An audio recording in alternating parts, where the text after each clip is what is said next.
एक कक्षा चली हुई है जिसमें बौद्ध भिक्षु बैठे हुए हैं। साथ में उनके टीचर बैठे हैं। टीचर पूछते हैं कि धर्म का सार क्या है।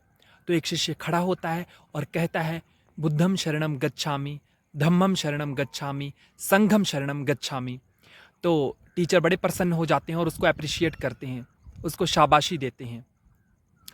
अगले दिन वो फिर से वही प्रश्न पूछते हैं कि धर्म का सार क्या है। तो उसका शिष्य खड़ा होता है, वही वाला, और कहता है, बुद्धम शरणम गच्छामि, धम्मम शरणम गच्छामि, संघम शरणम गच्छामि।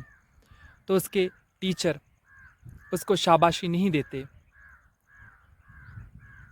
और कहते हैं कि तुम्हारा उत्तर गलत है।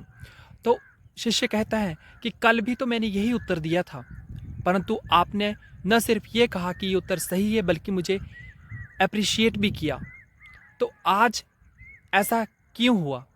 तो उसका गुरु कहता है कि कल तुमने जो उत्तर दिया था वो स्वस्फुरणा से आया था, तुम्हारे अंदर से आया था, और आज जो उत्तर आया है वो रटा रटाया है।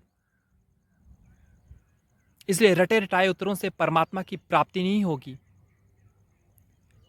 भले ही हमने ये जान लिया है कि मैं एक आत्मा हूं, लेकिन वो सिर्फ एक इंफॉर्मेशन मात्र है जब तक हमें इसका अनुभव नहीं।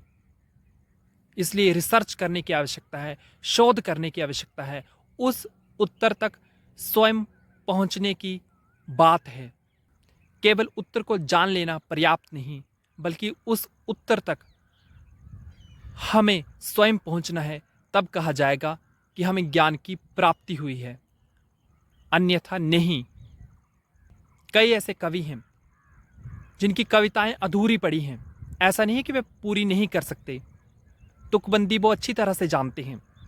कहीं का ईंट कहीं का रोड़ा, भानुमति ने कुनबा जोड़ा, वो भी उन कविताओं को पूरा कर सकते हैं, लेकिन नहीं करते। चाहे ताउम्र वो कविताएं अधूरी ही पड़ी रहें। लेकिन ऐसे बहुत ही अच्छे कवि वो उन कविताओं को पूरा नहीं करते। करेंगे तब जब स्वस्फुरणा से अंदर से पंक्तियां आएंगी, अदरवाइज नहीं। क्योंकि कविता रची नहीं जाती है, कविता तो एक अंतर की आवाज होती है। उसको हाथ में पेन लेकर लिखा नहीं जाता, बल्कि वो एक नदी की धारा की तरह आत्मा से ओवरफ्लो करती है।